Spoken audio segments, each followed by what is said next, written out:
when we're coming after this break, when we come back and so forth, what I'd really like to see is have you talk about, because I don't know how many people know what your actual ideas are, because I've seen you have the EARN Act, which I think is a great idea. I've seen you write up some stuff on time to cap and cut. There's a financial reform bill that you've been talking about. And, you know, these are all great ideas, which all congressmen really, candidates, they always seem to have these great ideas. But then once they get there, they really have a hard time making it happen. So just give that some thought, what you want the listeners to know about these ideas that you have. And then right now we're going to take a commercial break and hear from our sponsors. When we come back, Eric's going to tell us all about what his plans are to actually make a difference this time in Congress. Welcome back, everybody. This is Nancy Rumfelt filling in for Amy Oliver on News Talk 1310 KFK. And we have on the line with us Eric Weissman, who is running for CD2 in the Republican primary. And what we're going to go into, we're just going to dive right into, Eric, your EARN Act. I love the idea of it. I love the concept. An act that would actually get rid of regulation, would actually force and require regulation to pay its way, to have a budget. If it doesn't stick to its budget, it then has to go away. They sunset every 10 years for a review. I think it's a great idea. I don't know if you can get it passed, but I think it's a great idea because something like the EPA would die on the vine with this kind of a bill. What do you think? Well, thanks for calling that out, and I have written a long paper about it. It's on my website at ericweissman.com with 2 S's, 2 N's. But here's the deal about regulation. Regulation is the hidden tax on our nation, and it is a huge tax. Regulation costs about $1.8 trillion to our economy per year, and that's in the context of a $15 trillion economy. That is an awful lot. So how do we get that under control in a way that could get enacted? Putting out an anti-regulatory message is always popular among Republicans, but if you can't get it enacted,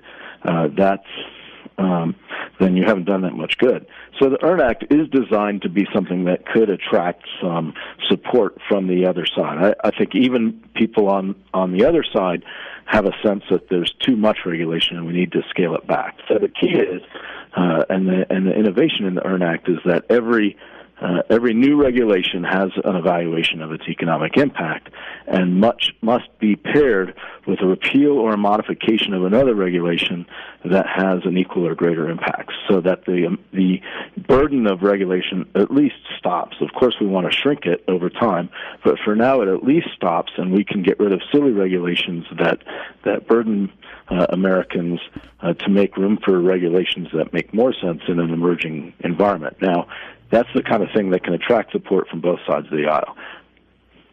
Right, and there are some still. I see you have some examples. I love this. That you have to paint an F on both sides of their front end so people know which end is which of a train. I mean, really, we have to have a regulation tell us that. I think that's just a really great example of how crazy regulations have gone. And I think that's... Congressman Polis actually introduced a law to deal with how pizza is categorized in a school lunch. I mean, come on. We're saying that school districts, parents, or schools don't know how to feed their kids and need D.C. to tell them what pizza is? Let's be serious. Right, and that's just, we don't need... I think what they say now, it's a vegetable. Somehow pizza's a vegetable. So it's craziness. And it's what they like to do. They like to regulate everything out of existence so that we are micromanaged at every level of our life. And, I think this would be a great bill, I'm curious, though, how do you think that this bill would actually help with all of the existing regulations that are just already weighing down us, or just kind of clean house as it goes? Well, I think it starts a process of cleaning house as we go along.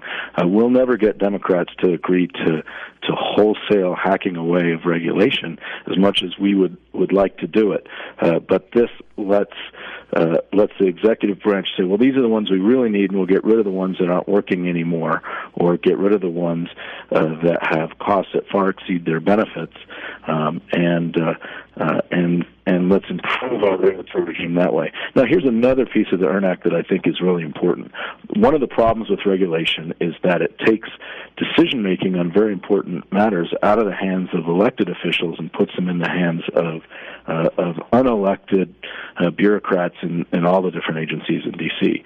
So the EARN Act also requires that any major regulation, and there's a definition of a major regulation, has to be ratified by the Congress.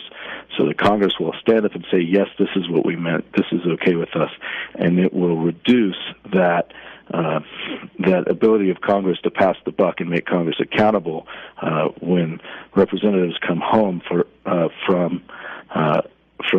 the weekend to visit with constituents. They'll at least be able to hear, and they'll be able to say, yes, I voted for that, or no, I didn't, and here's why. So we need to get Congress to be on the hook for their own decisions instead of passing the buck to bureaucrats. Well, that would be fantastic if that actually happened. I think there's not enough of that accountability that goes on in D.C. and it's easier to do it at the local level, but in D.C. it's really difficult to do. And I think the EARN Act's a great idea. I kind of tying together, you have your the cap and cut, and then you have the war on poverty, which that one involves a commission similar to, where then they were shutting down the military bases. I'll be honest, I'm not too keen on some of these commissions because it seems like they spend a bunch of time and money creating ideas and agreements, and then they never really implement and do that.